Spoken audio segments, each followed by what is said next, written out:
Well, hi YouTubers, hi. Okay, so as it comes out in the USA tomorrow, but obviously being British and being awesome, we got it last week. I saw Bohemian Rhapsody 2 days ago, so I thought as a fan of Queen, I'll talk about it. So now I'm a fangirl for Queen. I always have been. I grew up in a house listening to some fantastic music. I was born in 1979, the latter part of it. My birthday is coming up. Hint. Okay. So I grew up listening to some fantastic music. My mod mum and rocker dad, mum, I love this though. Mod mum preferred the Beatles, okay. My Londoner mod mum preferred the Beatles. My Scouser father preferred the Stones, okay, fine. And modern rocker get mad, common ground, I think it was Queen.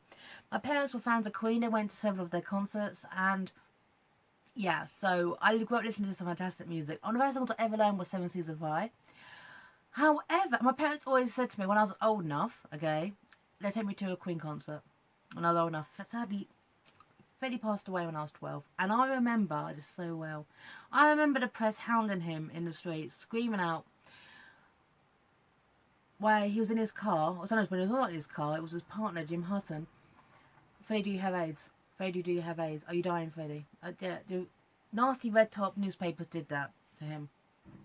Now, we knew from interviews there was something wrong, but you don't want to think about it. First of all, I was 12 years old.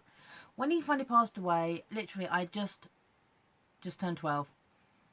And my parents were upset. But I wasn't, because I don't know, being 12, you're just trying to process. Okay? A couple of years later, I was chatting to my brother and I said, oh, film on tonight called Highlander. I've seen it in the paper, it looks interesting. I said, I'll record it. I think you'll like it. You've already seen it. Ty's 4 years older than me. So I did record it. I knew nothing about it.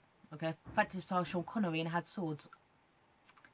And then you hear Ramirez's prologue. And straight after that, Prince of the Universe came on. And I started to cry. I started to cry. I spent the first time I watched Highlander crying my heart out, because every time a song by Queen came on, in context of that film, I started to cry.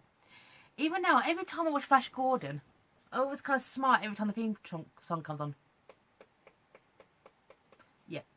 As soon as I hear that, everyone's seen Flash Gordon, it's such a fun film. Okay? So, as I'm a fan of Queen, I live local to actually where Freddie grew up. He was in Feltham, I live in Hayes, just a bus ride away. Feltham has not really honoured Freddie in a way it should. It basically had like a plaque, a star plaque on the ground, where it's now covered up by AstroTurf. Not good enough. Oh, and there's a plant there. It's a plant to Freddie. Big deal. You know, it does a bit more. Hey, in Switzerland they gave him a goddamn statue. We didn't. We should. So, Bohemian Rhapsody, talk about the film. Just saying that I'm a fangirl for Queen, okay? So, oh, I was in We Will Rock You, okay? And I love that musical. Jukebox musical, plot way for Finn, but my god, you're stomping your chin and you're clapping. Which is very similar to the song. Try not to sing, okay? Was difficult, and I didn't at the end, but anyway. What the film. So it starts off with Freddie working as a baggage handler for Heathrow Airport, studying at Ealing College, where he was actually studying graphic design, I know for me, and meeting the group Smile straight after Tim Stafford. Okay, let's call him Stafford. Tim Stafford literally just left. Okay, literally. By Tim, it comes Freddie. Same day meets Mary Austin. Okay, even though he actually met her in a shop, the inconsistencies regarding Queen's real life are kind of jarring at times, okay, for someone who is a fan of Queen. And yet, literally straight after, Farouk Bashar becomes Freddie Mercury, the Queen start working their asses off, putting Seven Seas of Rye together, and then it culminates into Bohemian Rhapsody. The magic of Bohemian Rhapsody, how this fantastic song was put together. Them in this disused farm, okay, well John Deacon, okay, of course, John Deacon being the quiet one, the bassist basically has to like be downstairs in a quiet room, and Freddie is like the lead singer and he gets a massive one, okay, yeah, fine, okay. Culminates in putting Bohemian Rhapsody together, and it's just, I don't know, maybe it's just me, but the magic of putting this together, seeing how this magical song came together, was just incredible. And you think like the little plots and little moments, and the one thing I liked was when Roger Taylor went, who the hell was Galileo? Who was, yeah, okay, who's Galileo? Yeah, so a nice little moment of touching on Queen's history, and a little funny moment with Mike Myers, and this is in the trailers, as like this music executive saying that no one's gonna want to sit in their cars moving their heads to Bohemian Rhapsody. Okay, and 7 minutes is too long. Everyone has seen Wayne's World got the joke. I got the joke. You couldn't even tell it was Mike Myers, by the way, but I did. And I don't know, his dialogue made me laugh. It's kind of like it pokes fun at in 1992 Wayne's World would come out and kind of launched that song back into #1. You know that we need to, all beloved here, okay? And we've all sat in our cars and headbanged to Bohemian Rhapsody, okay? So it goes on from Bohemian Rhapsody, the magic of putting this together, and also the moment that as they wouldn't play it because it was 7 minutes or 6 minutes, get it to Kenny Everett to broadcast instead, and that's set the ball rolling. Fine, okay. Then it goes into the second act of the film where they're getting their success and Freddie's becoming more hedonistic by the day. Bit of a relationship with Mary Austin after he realises that he's gay or bisexual. So the film takes the atypical dark path where you can see him separating with the band. Now, here lies the problem with the film, and I thought I'd ever say this. Too much Freddie. Now, I'm fangirl of a Queen, okay? Woody Taylor, Brian May, John Deacon, Freddie Mercury, okay? Or Foot Bashara. As I'm a fangirl of a Queen, we never ever see the three others in the context of their own lives, only with Freddie in the horizon. While Freddie was going off on his, basically, sea of hedonism, if you will, okay, which I didn't know, hooking up with this guy called Pete, who is kind of associated with the group, who basically launches Freddie down this dark path of leather, and I did notice the red lights, the red filter for this, okay, basically leading Freddie on his path down to decadence. What's the other three doing? Now, John Deacon married his childless sweetheart, still lives in the same house he bought in the early days of Queen, has 6 children. We never see him down with his family. What's Brian doing? What's Roger doing? It's all about Freddie at this point, which I think is a shame. It's sort of like, if they ever make a film, and they will make a film eventually, okay, about Linkin Park, okay, what's going to be about Chester? No, it can't, okay? Too much focus on Freddie at times, and when, as a fan of Queen, I want to see what the other ones were up to.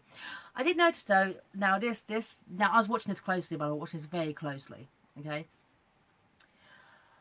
John Deacon, played by Joseph Mazzello, the kid from Jurassic Park. I was so impressed by him, by the way, because obviously I remember, you know, I'm so pleased to transitioning from a child actor to an adult actor. He did a fantastic job as John Deacon. Now, John Deacon was the quiet one. He never spoke in interviews. He wrote songs, but he never ever sung them. Okay, it was a bass, and he gets. But I always heard about his sarcastic and brilliant one-liners. Okay. Oh, it's in the play here. I love the banter. The banter between these 4 guys is so realistic. When they're taking the piss out of each other's songs and each one's songwriting abilities, and it just felt very, very real. Okay, of this family. They really felt like a family here. So I loved. Okay, fine. I'm gonna be honest. My favorite character in this film was, I think, John Deacon. Just Mazzello's John Deacon, because it gave me something that very few interviews or films ever done. It showed me John Deacon. Okay, who after Freddie passed on, he essentially retired. Okay, and he's been retired ever since. As fans respect his decision. Okay, so Freddie's gone down this path of hedonism, drugs, sex, hooking up. It's gone out of control, okay? Because more about the money. Pete is basically the demon character in this film. He's helped push everyone out of Freddie's life because Freddie's a little bit gullible here, okay? Or Freddie just wants to be loved and nurtured, and he's not getting that. So it shows Freddie's hedonism, but no one else's. Such a shame. Until obviously Mary Austin comes in as the saviour and basically wakes him up to his lifestyle, and by that point it's too late. This is 1985 at this point, and Freddie Freddie's contracted. Now this is my biggest problem with this film. The content of this film is Live Aid. Okay, now I remember watching Live Aid. I was 5. Okay. I actually do remember watching it, but I don't remember anyone apart from Queen. Okay, my brother-in-law, okay, was actually at Live Aid, but I'm gonna get to that in a second. This is where the film really shows it has two different directors, because the set pieces, the glamour, the splendour, they're all spot on. They're clearly Bryan Singer's work, okay? The more quiet moments are Dexter Fletcher's, because he does quiet moments quite well, okay? But I think it's really, really jarring. It's kind of like a massive spectacle of Queen on stage, then the quiet moments, but they don't really jar as well as they should. And the biggest problem is this. Now, this is the end of the film, okay? He has met Jim Hutton prior to this, but Jim won't go with him until he sorts his act out, okay? I do actually know he was with Jim prior to Live Aid, okay? But on the day of Live Aid, okay, where the band get back together, and there's some really nice moments in the, like a lawyer's office, we'll all kind of sit down and discuss it, and so we're getting back together, okay? On the day of Live Aid, Freddie gets together with Jim, okay, comes out to his parents, kind of reconciles a bit with Mary Austin, okay, because, just kind of, rekindles properly his friendship, and does Live Aid. The way that felt so rushed. I mean, come on. I mean, you got to push a scene for a climax of a film, but that seemed just too out there. It didn't feel real. It felt so forced. It was a lovely, lovely scene and very well written and very, very well directed and well acted, but it felt so goddamn contrived, and that's the problem. That is really, really the problem with this film. The bits feel so goddamn contrived. And sometimes it feels like the only point of the thing where you see Freddie and struggles or smile becoming Queen, and then the early years, it just felt a bit way too easy, okay? And then Bohemian Rhapsody, and it felt even more easier, okay? It just feels really, really contrived. But the thing is that you will forget all of that. You will forget all of that when Live Aid happens. Because my brother-in-law, as I said before, was actually at Live Aid, okay? And it was dead. He's told me this. It was a dead concert. It was boring. It was a concert, and yeah, if I was doing something good for Ethiopian famine relief. However, the concert itself was dead.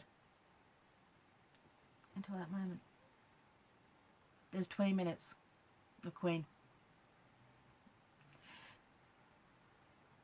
With that scene, it is so, so real. You feel like you're there. I remember watching this at 5 years old. I remember this. I got a Live Aid t-shirt at the age of 5. I felt like I was physically in that crowd watching that. And I felt like I was 5 years old watching it on TV. Spot on. I know that concert scene, by the way. I've seen it several times on YouTube. I will link to it and you can see for yourself. I felt the same way. And to this point, I managed to keep my mouth shut with singing. I was singing. I looked over my sister Kay I was seeing the film with, okay? She tears in her eyes. Because she was seeing it too. Those 20 minutes are so much perfection. You will forget the rest of the film. But the thing is, Live Aid was not the end of Queen. What about further along? What about moving forward? What about that? Okay, the band is back together. What about their future? Which was cut short in 1991. The film ended on that high, so you would forget about the rest. But the thing is, there was several more years. What about that? And that's where the film fell. And one thing that really annoyed me, okay, hey, I've spoiled everything else so far, is Freddie Mercury gets an ending, okay? He gets Freddie Mercury died in November of 1991, November 26, 1991, of age-related complications, okay? He gets that. No one else did. I said before, too much Freddie. And it was too much Freddie. What about, here you go. Okay, fine, here we go. Brian May completed his degree in astrophysics and is now Dr. Brian May. He has continued performing with Queen. Roger Taylor, once again, continues performing with Queen, okay, and is I don't know much of Freddy's life, actually. And John Deacon retired shortly in, let's say, I think it was 1993. John Deacon retired from music in 1993 and now lives a comfortable life. Oh, I just done what the film didn't. Okay? You know, a little thing about Queen's legacy, okay? You know, We Will Rock You, the film. The film I've just watched, you know? That. And one thing, I mean, this film is PG-13, okay? And it doesn't really show his relationship with Mary, anyway, okay? So the relationship with Pete is not going to be really shown, okay? And Bon Iver's relationship with Mary, it's a PG-13 film, you've got to be a bit more sensitive about these things. But the thing is, Freddie's hedonism was absolutely legendary. I mean, this film doesn't even show a part of it, okay? Not even a quarter of it. Freddie's partying was legendary, okay? And to quote Bohemian Rhapsody, not Bohemian Rhapsody, We Will Rock You, a line by Pop, the lead singer died young, too fast, too beautiful for this world.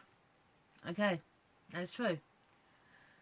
But as an example of Freddie's life, or life of Queen, it just felt, it just felt like a bit paint by numbers, if you will. It felt so contrived. And the problem with having two directors, at times it just felt really, really jarring, okay? And Pete was this guy leading their Freddie down this path of hedonism, okay?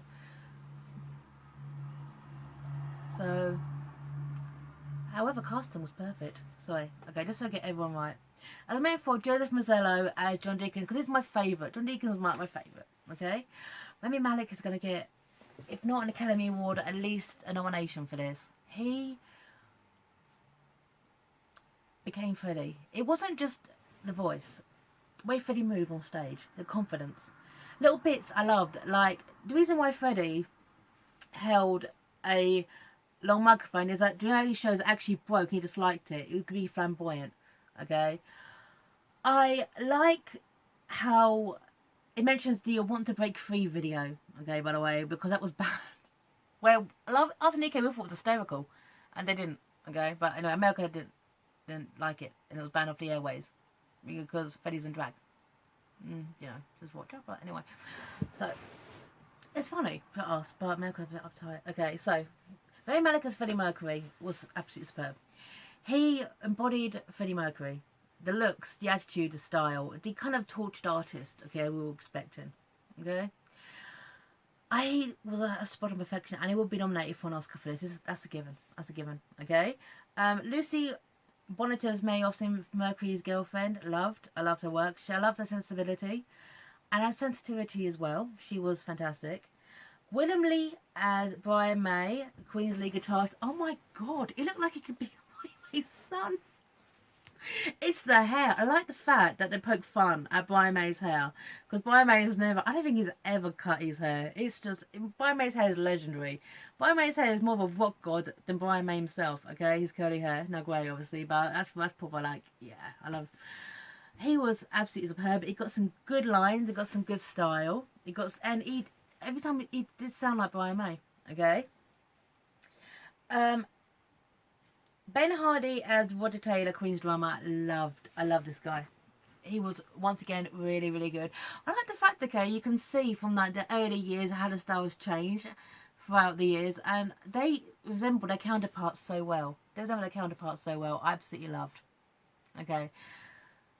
Yeah, so, yeah. I generally did enjoy this film. I found it jarring in places, but as a fan of Queen, it's a nice tribute. It's not going to appeal to everyone, okay? And some bits I didn't like because I felt too contrived. I mean, especially since, okay, fine. This is my, oh sorry, this is one thing I've got to mention. Is, one thing about being contrived is, Freddie announces whilst they're rehearsing for Live Aid that he has it. He has AIDS. Now, that's the biggest problem with this, okay? And then it goes to, then we're saying, you're a legend, Freddie. Oh, we're all legend. And it's so, that scene is so fucking narmy. Oh my good God. Oh my God. It's narm. It's pure narm. It's, I have AIDS. Oh, Freddie. And Freddie's like, this is true, by the way. I don't want to be the poster boy for AIDS. I don't want anyone to know. I want to deal with this in private. And Freddie actually, in real life, stopped taking his medication to kind of hasten his end because he wanted out after what he was going through. It's numb. It's pure numb. And also, this is on the band's goddamn wiki page, and it's presenting interviews and everything else. Freddie found out he had AIDS in 1987, 2 years after Live Aid.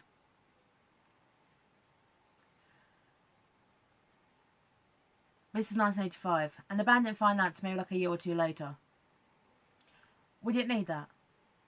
It didn't even need to mention Freddie's AIDS diagnosis at all. Well, it did.